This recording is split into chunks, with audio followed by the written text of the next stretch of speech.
네, 경제 현안을 보다 쉽게 풀어보는 경제 읽기 시간입니다. 다양한 경제 이슈들 김광석 한양대학교 겸임교수와 함께 짚어보겠습니다. 어서 오십시오. 네, 안녕하세요. 예, 제가 앞서서 보도로도 알려드렸는데 오늘 우리나라의 지난 3분기 국내 총생산 성장률 얘기부터 좀 해보겠습니다. 네. 일단 전분기 대비 0.6% 증가를 하면서 네. 일단 분기 연속 플러스를 기록하긴 했는데 네. 미미한 플러스이긴 합니다. 어쨌든 마이너스를 경기 침체가 좀 예상되는 상황에서 네. 마이너스를 면하게 한 요인이 무엇인지부터 좀 짚어보시죠. 네, 너무 좋은 말씀이십니다. 시청자 여러분들을 위해서 좀 추가적으로 설명을 드린다면 지금 경기가 안 좋다, 뭐 경기 침체다 이런 말씀 많이 들으셨을 겁니다. 근데 그 경기 침체라는 그 표현이 경제 성장률이 마이너스를 기록할 것이라고 생각하시는 거는 좀 오해가 있으신 거예요. 경제 성장률이 마이너스를 연속해서 기록한다. 예. 그러면 2020년처럼 팬데믹 경제 위기 상황입니다. 지금은 경제 위기가 아니라 잠재 성장률 수준을 밑도는 경제. 그러니까 어쨌든 플러스인데 1.4% 수준의 플러스 성장률을 유지하는 경제. 그게 이제 경기 침체다. 이렇게 말씀을 드리고요. 어쨌든 플러스를 유지하고 있는 모습인데 이렇게 플러스를 유지하게 된 배경 중에 하나는 바로 수출과 건설 투자가 있습니다. 예. 뭐 건설 투자, 건설, 토목 여러 영역에서 2.2% 증가했고요. 근데 민간 소비, 뭐 음식, 숙박 전반적으로 플러스를 유지하고 있지만 그 플러스가 매우 미미하게 전개되고 있습니다.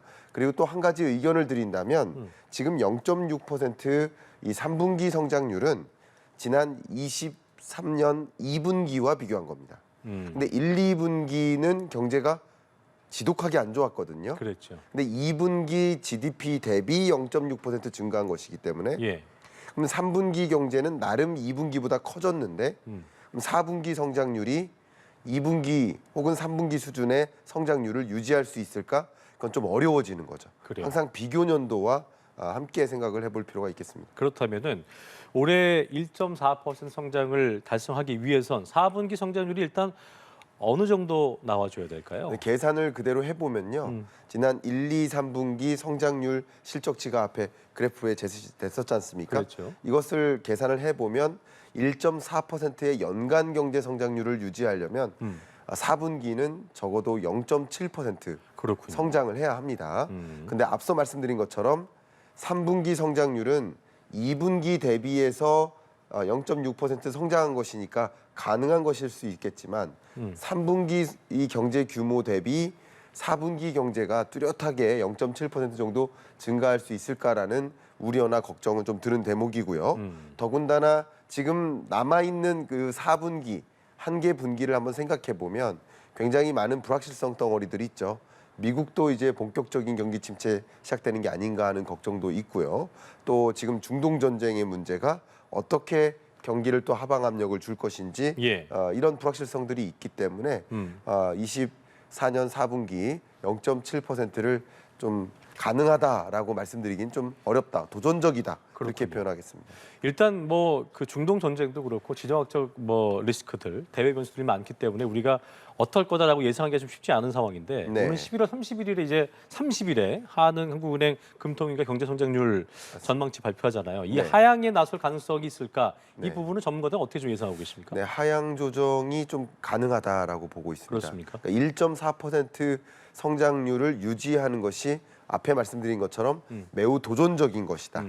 그래서 이 남은 기간 동안 경제가 어떻게 운용될지는 좀 가늠을 해봐야 되겠지만 1.4%보다는 예. 저는 1.3% 정도에 가깝지 않을까. 그래서 하향 조정할 가능성이 크게 남아 있다 이렇게 진단해 보겠습니다. 그렇군요. 자, 미국으로 좀 건너가 보죠. 지난 밤 사이에 미국 뉴욕 증시 어떨까 싶었는데 뭐 구글도 엄청 빠졌고 큰 네. 폭으로 하락세를 보였습니다. 예. 특히 기술주가 큰 폭으로 하락을 했는데 이게 사실 어떤 이유 때문일까? 물론 뭐 전반적인 경제 분위기도 경기 분위기도 있겠습니다만 네. 어떻게 분석하셨어요? 거시경제적인 요인과 미시적인 요인이 같이 맞물렸는데 미시적인 요인을 먼저 말씀드린다면 구글의 모회사죠, 알파벳.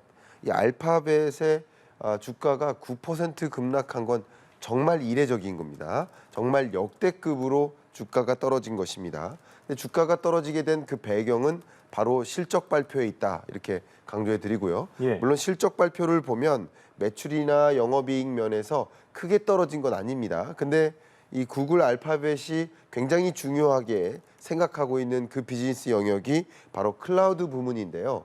클라우드 부문의 성장률이 지난번에는 28% 정도 성장률을 유지했는데 이번에는 22%로 뚝 떨어졌습니다. 그러니까 클라우드 부문의 성장률이 크게 떨어지면서 특히 클라우드 매출액 84억 정도면 전망치, 기대치를 크게 하회하는 숫자이기 때문에 이런 부분들이 아무래도 구글 알파벳의 미래 가치를 좀 떨어뜨릴 수 있지 않겠느냐 예. 하는 생각을 좀 주면서 주가가 크게 조정된 것이다 이렇게 평가해 볼 수 있겠습니다. 자, 그리고 뉴욕 증시 하락세를 이끈 또 다른 원인이죠. 장기물을 중심으로 가파르게 상승한 이 미국 국채 금리 꼽히고 있는 상황인데 금리 급등 배경 시청자 A를 위해서 좀 정리해 보죠. 예. 네, 그렇습니다. 지금 구글 알파벳의 주가가 급락한 것도 나스닥에 상당한 기여를 했겠지만 예.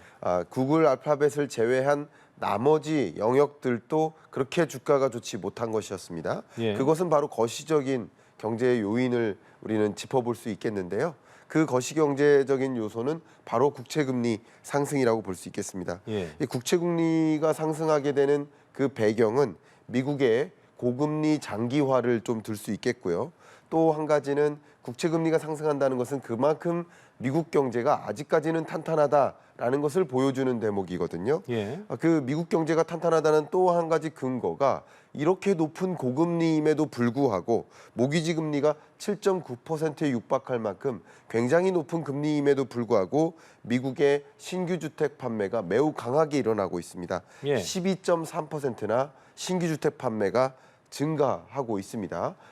이미 지난 5월부터 미국 주택 경기가 상승 반전하더니 지금은 오히려 전고점을 갱신하는 그런 흐름까지 나타나고 있습니다. 이런 것들이 국채 금리에 반영이 되면서 예. 국채 금리가 치솟았고 그게 주식시장에서 이탈해야 되겠다라는 돈의 이동을 이끈 것이라고 해석해 볼 수 있겠습니다. 그렇군요.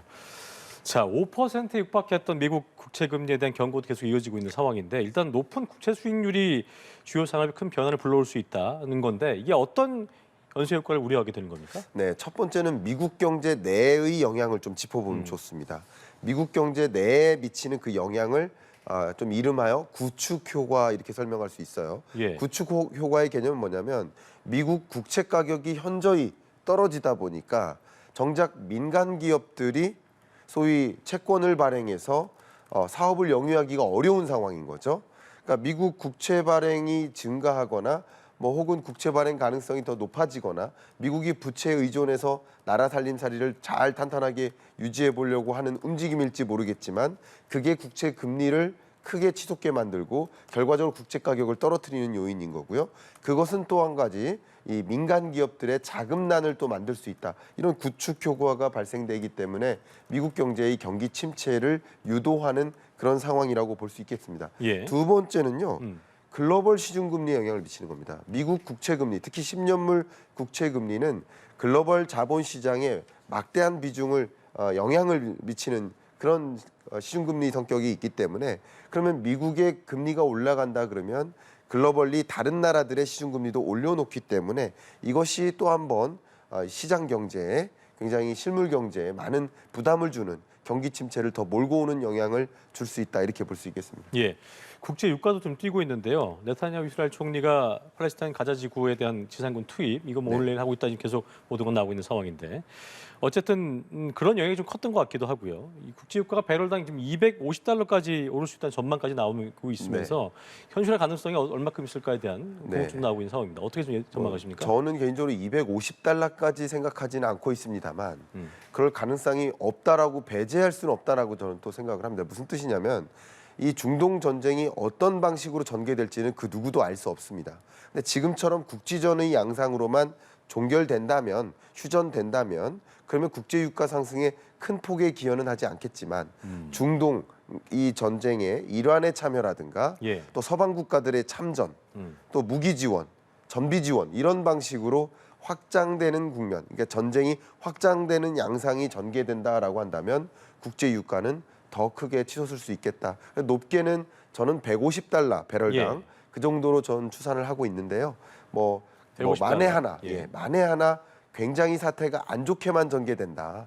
그리고 베네수엘라 원유 공급을 좀 풀어서라도 공급량을 다시 늘리게 하겠다라는 미국의 계획에 차질이 있거나 이런 방식으로만 안 좋은 조건들만 계속 첩첩이 쌓인다면 예. 뭐 국제 유가가 그렇게 원하지 않는 방향으로까지 치솟을 수 있겠지만 현재로서는 그냥 시장의 컨센서스는 그렇게 확전될 경우 예. 150달러 정도까지 갈 수 있다. 그러면 고물가의 장기화, 그것은 또 한번 고금리의 장기화를 유도할 수 있겠구나. 이렇게 가늠해 보시면 도움이 되겠습니다. 네, 이스라엘 전쟁 사태의 추이를 좀 지켜봐야 할 것 같습니다.